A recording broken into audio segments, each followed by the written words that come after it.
Fue una muy buena noticia cuando me llegó un mail diciendo que el Museo de la Solidaridad Salvador Allende estaba no solamente reabriendo, creo que igual hablemos sobre eso, sino que estaba abriendo con un montón de actividades. Estamos con su directora, le damos bienvenida. ¿Cómo estás tú? Muchas gracias, Antonella. Estamos con María José Lemaitre, directora del Museo de la Solidaridad Salvador Allende, que nos asustó en un rato, digamos, ¿no? Pasamos susto. Ustedes también, sí. Con la audiencia pasaron susto. Explícame un poco qué pasó para que la gente pueda entender, uno, cómo trabajan, ¿no? Y segundo, también yo estaba muy preocupada porque nosotros en el Violeta Parra también dijimos, chuta, ¿qué va a pasar? ¿Cómo se trabaja en el tiempo y cuánto se depende de que el Estado cumpla su parte, ¿no? Exacto. Bueno, yo creo que muchas gracias, Antonella, por la invitación y por poder conversar sobre este y otros temas. Bueno, en primer lugar, entender que el museo es un museo de arte moderno y contemporáneo que tiene una colección que es pública. Sí. Que se le regaló al pueblo de Chile, a la ciudadana y ciudadana, y que pertenece a bienes nacionales que lo entregan en concesión a la Fundación Arte y Solidaridad, que es la entidad que administra el museo. En ese sentido, nosotros, por ser una colección pública principalmente, también recibimos una subvención estatal que se aprueba año a año en la ley de presupuesto, que se discute en el Senado y en la Cámara de Diputados. Y este año contábamos con un presupuesto que tiene que, para que pueda llegar esos recursos al museo, tiene que atravesar una serie de etapas de suscripción de convenio, y en este caso muy particular, y para no meterme en términos tan legales, tenía que irse a la Contraloría a toma de razón, que es un proceso que se pasa todos los años, 2 veces al año. Exactamente. Nosotros nunca habíamos pasado, porque ahora se bajó el monto de quienes las instituciones que van a este proceso. Entonces, eso ralentizó mucho, y yo creo que no se previó que se iba a demorar tanto. Nosotros generalmente los recursos año a año, desde que yo trabajo en el museo, que son varios años, recibimos los recursos a mediados de febrero, y este año de manera excepcional los recibimos los primeros días de abril. Sí. Entonces, ¿y qué hacemos mientras tanto? Claro, y nosotros recurrimos a otros mecanismos con el Banco Estado, bueno, y también con recursos propios que hemos generado a lo largo del tiempo, pero la verdad es que tanto para nosotros como para otras instituciones se hace a veces insostenible cubrir 3, casi 4 meses con esos recursos adicionales. Uh-huh. Entonces, claro, por una decisión principalmente ética, uh-huh, porque no pudimos en un minuto pagar los sueldos a los trabajadores. Y eso fue un equipo chico. Chiquitito, somos como 28 personas, decidimos cerrar. Como te digo, éticamente yo no le podía pedir a mi equipo que trabajara gratis, por supuesto. Gente que además tiene... Ahora, igual es un lío real porque, claro, vamos a estar cerrados, pero no pueden buscar otra pega. Exactamente. ¿Cachai? Ahora debo decir que tengo un equipo excepcional, que igual realizó teletrabajo, que igual seguimos funcionando, haciendo algunas cosas que no nos podíamos atrasar porque teníamos a puertas estas inauguraciones, que vamos a hablar en un ratito más. Entonces, debo decir que este es un ejemplo, una vez más, de que las instituciones las sostienen los equipos. Sí.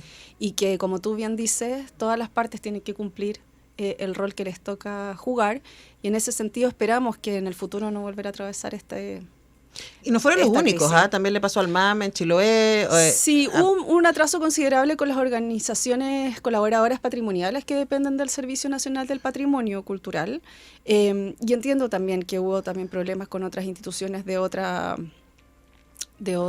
subsecretarías, y yo creo que hay problemas administrativos que eso es importante decir. Acá no hubo como un problema político al respecto, sino que es netamente administrativo, pero que... No, además porque, ojo, era pega que tendría que haber dejado hecha el gobierno anterior. Claro, entonces... Esta vez... Entonces eso generó mucho susto también, y para nosotros fue importante aclarar de que esto era netamente un problema administrativo, para no contribuir también a un miedo generalizado que se pueda generar. No, María José, me parece importante. Yo siempre que puedo hago ese recorrido porque, como tú sabes, yo estoy bastante cercana a algunas de esas instituciones. Y claro, uno no sabe cómo funcionan hasta que sabe cómo funcionan, ¿no? Y yo creo que es súper importante decir que Chile tiene un montón de museos que son derechamente públicos y que están al interior del Servicio del Patrimonio y que por lo tanto trabajan con presupuesto del Ministerio de la Cultura y las Artes. Están todas estas otras fundaciones, instituciones colaboradoras, donde está el Museo Violeta Parra, donde está el GAM, donde está el Centro de Cultura de la Moneda, que yo sé que también estuvieron bien apretados ahí, porque Sí. ¿qué hacemos si no tenemos plata para pagar los sueldos? ¿Qué decir para funcionar, no? Sí, lo que pasa es que también hay que entender que la lógica en Chile, quizás a diferencia de otros países también, el Estado tiene un rol importante en que esas instituciones logren perdurar en el tiempo. Sí. Yo creo que todos apuntamos, yo sé que el gobierno actual también apunta a que haya una mayor participación del mundo privado en sostener estas instituciones culturales, pero es difícil porque hay que cambiar también patrones de conducta culturales también que existen Sí. respecto a cómo se involucra el Somos sector. malos para la filantropía en Chile. Exactamente, cómo se involucra el sector privado en proyectos culturales, patrimoniales. Hay muy buenos ejemplos que yo creo que hay que mirar de personas que están realizando esas acciones y empresas también, pero también es difícil, y debo decir también que para nosotros como museo, por llevar también ese apellido Salvador Allende, aun cuando no somos un museo que... Militante. Exactamente, y que aborde la vida y obra de Salvador Allende, también se nos... Hay mucho prejuicio. Exactamente. Yo siento que Entonces en es muy general complicado. hay mucho prejuicio respecto al ejercicio artístico. Sí. Y como tú dices, hay ejemplos como Teatro a Mil, ¿cierto? Como Santiago en 100 Palabras, que son cofinanciados por privados. Pero yo siento que en el mundo de las creación y de la exhibición, cuando, no sé, yo tengo siempre muchos peros con, por ejemplo, la ley Valdés o la ley de donaciones culturales, porque como hay mucho prejuicio, Exacto. entonces es difícil que el mundo empresarial diga, yo voy a apoyar esto, voy a ir detrás de este proyecto al mismo tiempo que los voy a dejar que hagan la pega como ellos la hacen, ¿no? Claro, y en ese sentido yo creo que este gobierno tiene la oportunidad, al estar muy cercano a ese mundo más empresarial, de poder presentar el caso de los museos y ayudar en esa colaboración público y privada. Yo creo que es una oportunidad que tiene este gobierno y el Ministerio de las Culturas, las Artes y el Patrimonio para poder impulsar aquello y que estas instituciones también sean más sostenibles en el tiempo y compartidos los recursos también. Sí, bueno, como ven, me parece interesante porque quizás hay quienes recibieron la noticia o lo vieron en redes sociales, se cierra el Museo de la Soledad y dijeron, pero ¿qué pasó? Entonces, está bueno explicar. Esto fue lo que pasó. Sí, y también un poco para quitar el miedo. Y lo que sí creo que es súper importante y creo que quedó bastante en evidencia es que el museo le importa a muchas personas. Y yo creo que eso para nosotros fue un súper buen empujoncito para seguir trabajando y para darnos cuenta de que hacemos un buen trabajo. Y una buena pasan cosas cuando el museo no está. Para quienes están viendo la pantalla, estamos viendo imágenes de la hermosa casa que recibe al Museo de la Solidaridad, que es una de las cosas que a mí me encantan. Vamos a hablar de las exhibiciones y yo siento que también ha sido inspiración para lo que se ha hecho en este último par de años en el Museo de Violeta Parra, es el tremendo trabajo que ustedes hacen con el barrio. Sí.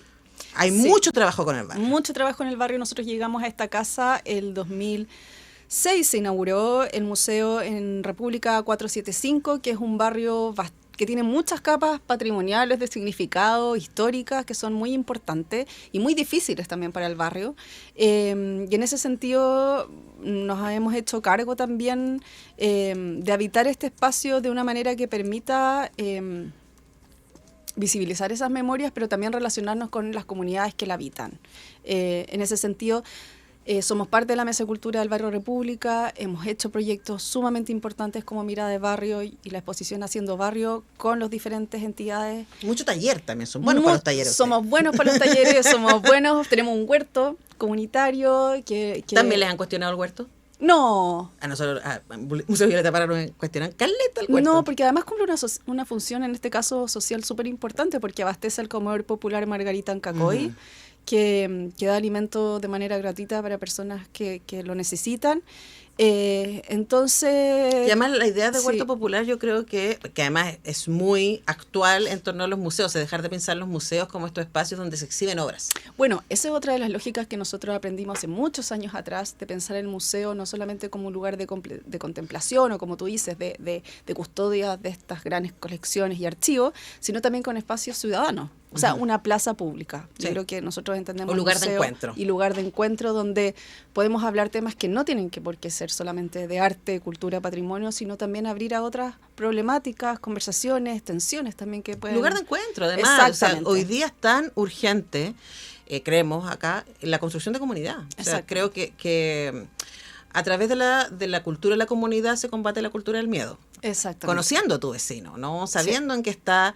En el caso del Museo Violeta Parra, también tenía que ver con volver a generar una comunidad con un espacio y con un barrio que había sido tan dañado y que, igual que República, tiene esta doble manera de habitarlo, ¿no? Hay vecinos que viven ahí hace muchos años, hay barrios tradicionales que existen y personas que conocen toda la vida y han visto todos los cambios, y también hay una población flotante que entra y sale. En el caso de ustedes, en un barrio universitario. Sí, un barrio universitario, un barrio donde hay instituciones culturales, donde hay embajadas, está la Embajada de Haití también, con su consulado, o sea, y como tú bien dices, hay una mixtura ahí que el museo reconoce y que también abre sus puertas para que puedan entrar.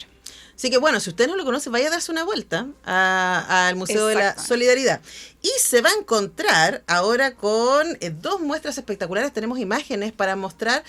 Partamos contándonos sobre esta relectura de la participación que hubo en la Bienal Internacional de Carnegie, número 58. Exactamente, esta es una bienal que se realiza en Pittsburgh, en el Carnegie Museum of Art, y esta fue una invitación que nos llenó de honor en ese minuto. Nos hizo Sohrab Mohebi, un curador iraní que está radicado en Estados Unidos, y que en esa oportunidad él propuso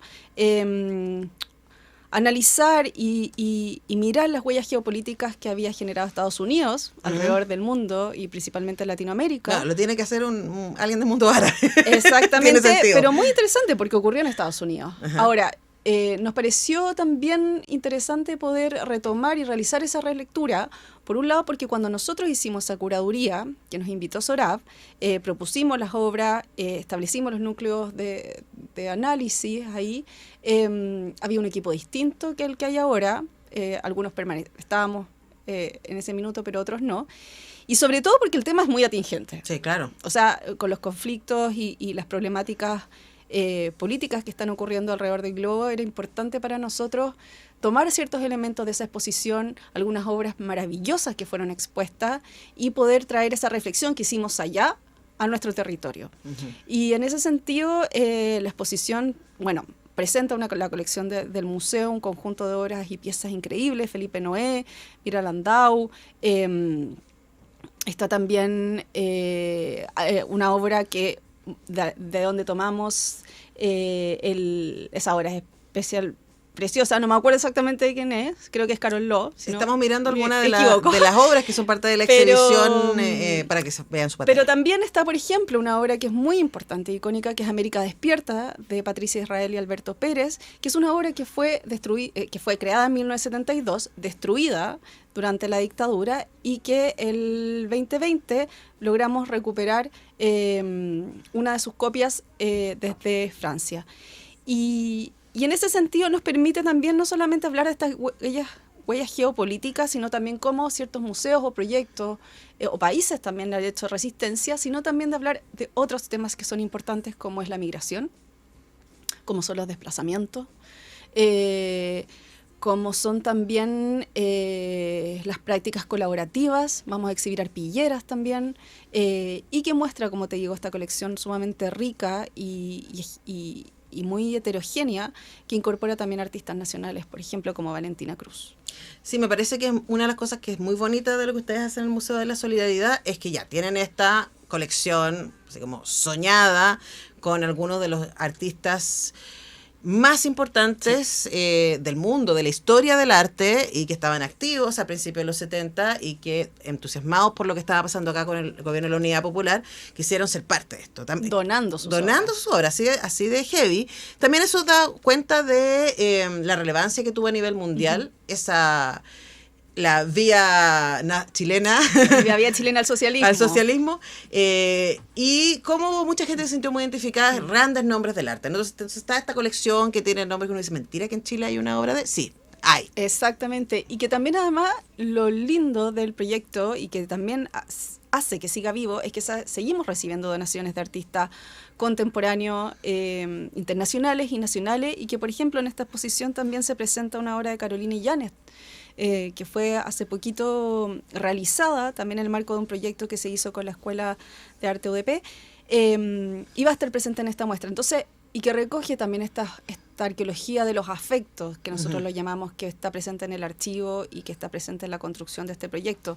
Entonces, es una oportunidad también de señalar que el museo es un proyecto vivo, de que no queda en esa colección que fue donada en aquellos años. Ese era mi punto, a propósito sino que de los también nombres. se va alimentando constantemente, no solamente a través de donaciones de nuevas obras, sino también de proyectos y de otras exposiciones como las que vamos a hablar. Bueno, de hecho, una que ya ha tenido su recorrido, porque me parece que da muy buena cuenta de esto que estábamos conversando, de la mezcla entre artistas internacionales y artistas chilenos muy relevantes, como en el caso del Amor que mueve el sol y las otras estrellas, con curaduría de Amalia Cross, van a encontrar obras de Juan Downey, Alfredo Yar, por ejemplo, pero también de Yoko Ono, por ejemplo, ¿no?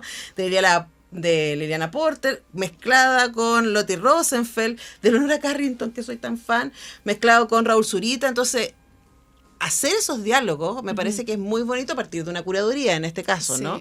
Esa obra lleva un rato, o sea, esa exposición, y quería preguntarte cómo la gente reacciona cuando ve estos diálogos entre obras de distintos orígenes y también de distintas épocas. Fascinado. Yo creo que además no solamente la curaduría excepcional, sino también el diseño museográfico que hizo Segundo Nombre, que es la oficina el estudio con el que trabajamos, y que permitió también, como tú bien dices, mostrar ese conjunto, esa colección, pero también otras obras que en algún minuto o de artistas que estuvieron en la colección y que no están, por ejemplo, Esther Chacón Ávila. Entonces, no solamente nos permite hacer estas nuevas lecturas con estas obras que son muy diferentes en épocas, en técnicas, sino también, por ejemplo, visibilizar artistas que son sumamente importantes como Esther Chacón Ávila, una artista chilena radicada en Barcelona, que ya tiene sus años, que es muy reconocida, está siendo ahora muy reconocida en Europa principalmente, y que acá desde el año pasado ya se ha empezado a conocer, ganó también hace unos años el premio PAM, un lugar dentro de los ganadores, y en ese sentido permite sumergirse por un lado en las obras, pero también poder entender el espíritu que movió a esos artistas del mundo y Chile, y chilenos y chilenas, a donar una obra para Chile, que eso es sumamente importante. No es una obra a Salvador Allende, no es una obra a un gobierno en particular. Claro. Es una obra para que todos, independiente de nuestras posturas, ideologías, podamos disfrutar de ellas. Sí. Entonces, ese es un gran regalo que tiene que ser para nosotros reconocido, valorado y cuidado. Sí. Y yo creo que también, de nuevo, generar espacios de encuentro, ¿no? Sí. Como tú dices, esto no pertenece a un lado político, ni es militante, no pertenece al Partido Socialista, por favor, expliquemos esto, sino que es un espacio de encuentro entre las personas y las obras entre ellas y los artistas también. Así que no se pierdan esa visita con esas exposiciones. Y hay otra más, María José, dime si estoy bien, que es 3 actos para caídas fuera de casa. Sí, esa es una exposición de Francisca Camis, que es curada por Soledad García, y es una exposición que toma la vida íntima y personal de Francisca, su historia familiar, que tiene que ver con el desplazamiento que sufrió desde Palestina en 1948, su familia, a Chile, en el marco del Nakba. Y para nosotros en ese sentido es sumamente importante tomar que este tipo de exposiciones y este tipo de reflexiones tengan cabida en el museo, y en ese sentido ya hace una presentación sumamente sensible con diferentes materialidades, el textil, su familia tenía una industria textil acá en Chile, bordados, tejidos, material audiovisual, y también incorpora performance que vamos a presentar ese día de la inauguración, y que voy a decir quiénes van a participar, que está Paz Marín, Camil Gutiérrez, y la composición sonora de Eli Wewenzu, y bueno, el acompañamiento curatorial de la Sole García. Puras minas. Sí. Contando esta historia. No, yo lo celebro. Entonces, es súper importante en ese sentido que el museo sirva como plataforma para contar estas historias. Ha además sirve a su nombre, o sea, ustedes son el Museo de la Solidaridad. Exactamente, y bueno, y la historia del museo estaba marcada con ese compromiso solidario y ha sido también ejemplo para otros proyectos solidarios de solidaridad artística a lo largo de del mundo. Entonces, hace mucho sentido que esté acá. Además, un tema que creo yo que cada vez se está tornando más transversal. Recientemente vimos en el Congreso que se formó un grupo de amigos por Palestina, muy transversal también, desde el oficialismo hasta la oposición.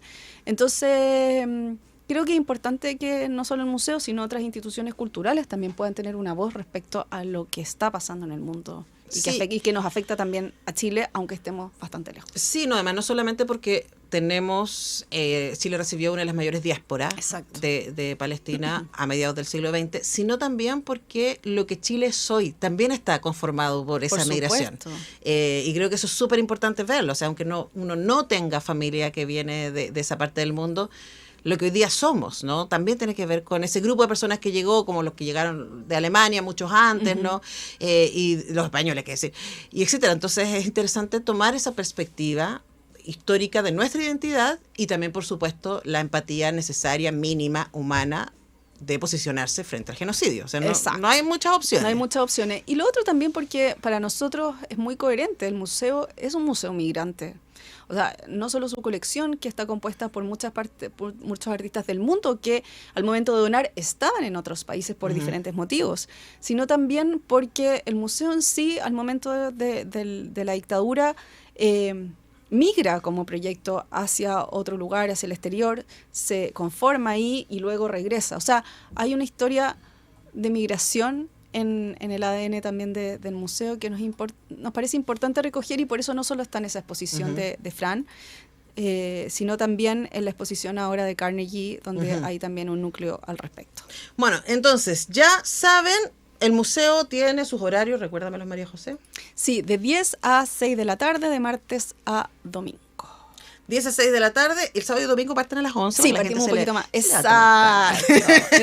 Y esto está en República 475. Pueden llegar por la línea 1, Metro República, o por la línea 2, Metro Toesca. Hay un mapita incluso que ustedes pueden encontrar para llegar y para ser parte de los talleres, saber qué están haciendo, conocer el archivo. En la página web pueden también echarle una mirada al archivo y las cosas que están pasando. Gracias, María José, por Muchas venir. gracias, los dejamos muy invitados para el viernes 24 de abril a las 6:30, donde inauguramos estas exposiciones, y también a seguirnos en nuestras redes sociales.